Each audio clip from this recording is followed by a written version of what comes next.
Rina Shah. She is a political advisor and commentator. Thanks very much for being with us. So just to pick up on the point that our correspondent John was making there about the very polarized and divisive climate that we're seeing in the United States right now, that has too often exploded into violence, as we mentioned, two assassination attempts on one presidential candidate within the space of a few months.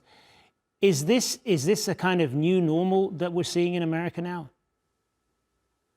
Without a doubt, the fact that we are seeing a second assassination attempt just 2 months after the first is a shocking moment. But what we know now is that we are in a whole new territory where this is indeed normalized, and this being political violence. What we've seen now, though, that is in common with previous incidents of mass shootings in the United States, as well as just in general, whether they be in schools, churches, movie theaters, and now directed at elected officials, one thing is in common. It is a lone wolf, an individual actor with a gun. And always, it seems, with a rifle. So the lone wolf with the lone gun, this is a territory which we are not unfamiliar with.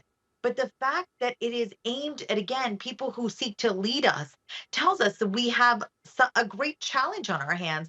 And this is a moment that we've been marching towards for months, if not years on end. Do you fear that this will only get worse, particularly if the political rhetoric doesn't cool off at some point? Elected leaders have been asking for the rhetoric to be dialed down for some time now.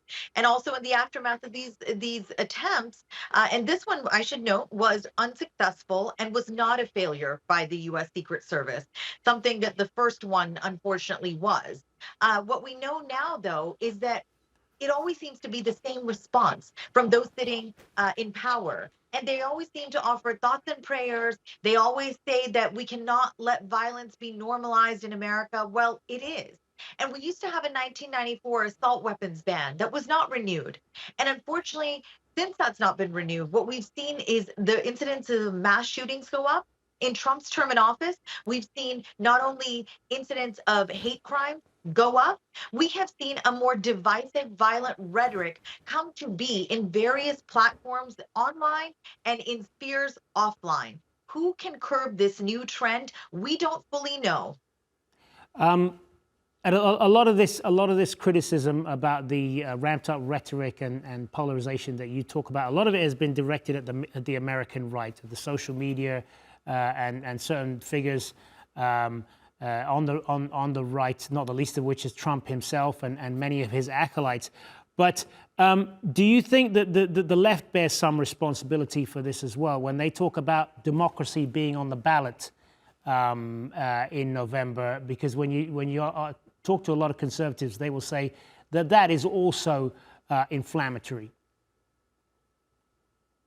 Well, I have got to be honest with you. I find it rather shocking that there would be anybody that draws a parallel between the phrase democracy is on the ballot and the phrase that Donald J. Trump, the former president, the immediate former president of the country, used when he was campaigning for the first time for the White House. And that phrase was, I could stand in the middle of Fifth Avenue and shoot someone and I'd still have support. Of course, I'm paraphrasing a bit here, but the first part, that I could stand in the middle of Fifth Avenue and shoot, those words I have correct. And those words, frankly, should tell you everything about this moment. If he's willing to say that he could stand in the middle in public and shoot someone else, why is he so surprised that other people are trying to shoot him?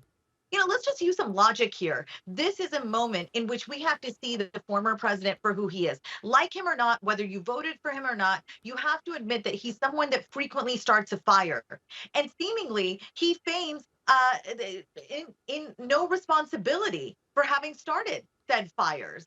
And so every time he cries victim, we have to wonder a bit more. Is he really the victim? This is a little bit of the situation of the boy who cried wolf here. And I have to be honest with you, this incendiary language, this violent political rhetoric, we can draw a direct line to Trump's words.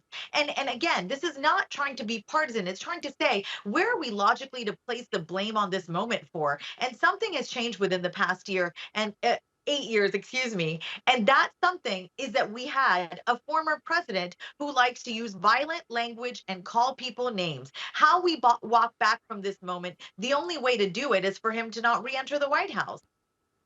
It is certainly a very tense time in the political arena in America at the moment, and we appreciate your perspective and analysis on this. Rina Shah, thanks very much. Thank you.